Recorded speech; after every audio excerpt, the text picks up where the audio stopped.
வணக்கம் நண்பர்களே, நான் உங்கள் கிச்சா பேசுகிறேன்.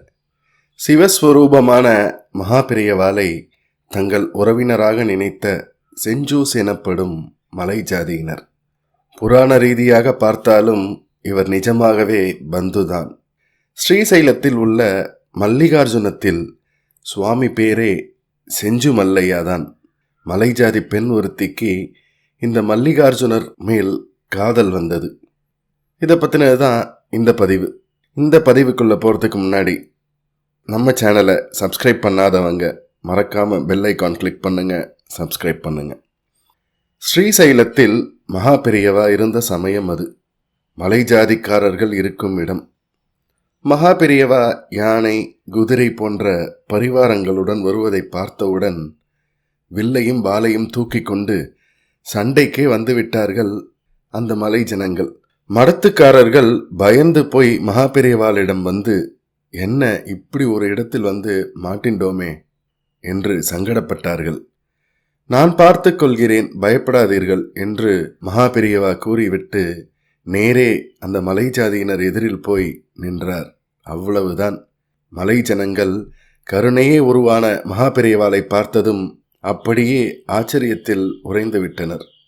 அதோடு நிற்காமல், சாமி, நாங்கள் ஏதாவது செய்யணும் என்று கைங்கரியம் செய்ய முன்வந்து விட்டனர். அந்த இடம் காடு, துஷ்ட மிருகங்கள் வர வாய்ப்புண்டு. அதனால் மலை ஜாதியினர் தாங்களாகவே முன்வந்து மகாபெரிவா முகாமிட்டிருந்த இடத்தை சுற்றி இரவில் பாதுகாக்க நின்றுவிட்டனர். செஞ்சூஸ் என்ற அந்த மலை ஜாதி மக்களின் தலைவர் ஒரு நாள் மகாபெரியவாளிடம், நீங்களெல்லாம் இங்கிருந்து கிளம்புவதற்கு முன் எங்கள் சின்ன ஆசையை சாமி பூர்த்தி பண்ணணும். உங்களுக்கு எங்கள் வழக்கப்படி மரியாதை செய்யணும். அதற்காக ஏற்பாடு பண்ணுங்கள் என்றார். மகாபெரியவாவும் மறுக்கவில்லை. மறுநாள் எல்லாரும் தேன், பழம் போன்ற காணிக்கைகளுடன் மகாபெரியவா முன் வந்து கூடினர், வணங்கினர், ஆசி பெற்றனர். அதற்கு பிறகு அந்த செஞ்சூஸ் தலைவர் மடத்து மேனேஜரை பார்த்து ஏதோ கேட்டார். மேனேஜரோ பலமாக தலையை அசைத்து மறுக்கிறார். அது என்ன விஷயம் என்று மகாபெரியவா சொல்கிறார். மேனேஜரோ, சம்பிரதாயத்துக்கு விரோதமா என்னவோ செய்ய ஆசைப்படுறா, அதை நான் வேண்டாம்னு சொல்லிட்டேன் என்றார்.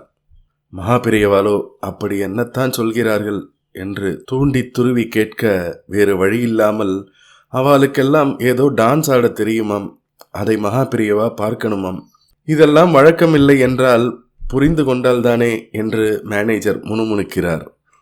இவருடைய கவலை, இவர்கள் இப்போ டான்ஸ் ஆட ஆரம்பித்தால் எப்போ முடித்து மகாபெரியவா ஸ்நானம் பண்ணி பூஜை முடித்து ஆகாரம் பண்ணுவது என்பதுதான். அதனால்தான் தடுத்துவிட நினைத்தார். மகாபெரியவாலோ, நான் இவ ஆசைப்படி ஆடுறத பார்க்கிறேன், ஆனால் ஒரு கண்டிஷன், வயது வந்த ஸ்திரீகள் ஆடக்கூடாது, குழந்தைகள், ஆண்கள் மட்டும் ஆடலாம் என்று சொல்லிவிடு என்றார். எந்த நிலையிலும் தர்மத்தை மீறாதவர் மகாபெரியவா. இவருடைய ஆசிரம தர்மத்துக்கு ஸ்திரீகள் ஆடுவதை பார்க்கக்கூடாது.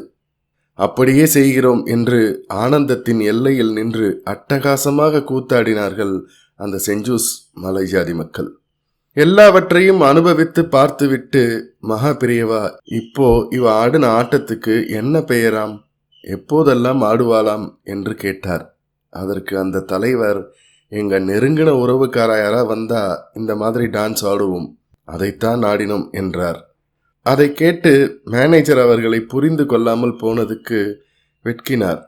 ஒரு மலை ஜாதியினருக்கு காஞ்சி காமகோடி பீடாதிபதி மிக நெருங்கிய உறவினராக தெரிந்த அற்புதத்தை இங்கே பார்க்கிறோம்.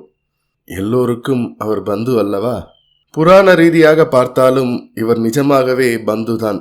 ஸ்ரீசைலத்தில் உள்ள மல்லிகார்ஜுனத்தில் சுவாமி பேரே செஞ்சு மல்லையாதான்.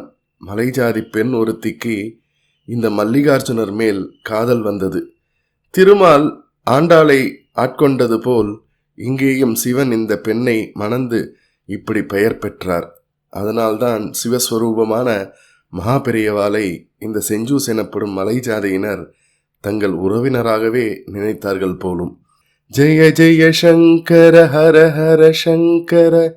இந்த பதிவு உங்களுக்கு பிடிச்சிருந்தா லைக் பண்ணுங்க, ஷேர் பண்ணுங்க, கமெண்ட் பண்ணுங்க. மறக்காம பெல் ஐக்கான் கிளிக் பண்ணுங்க, சப்ஸ்கிரைப் பண்ணுங்கள். நன்றி அன்பர்களே.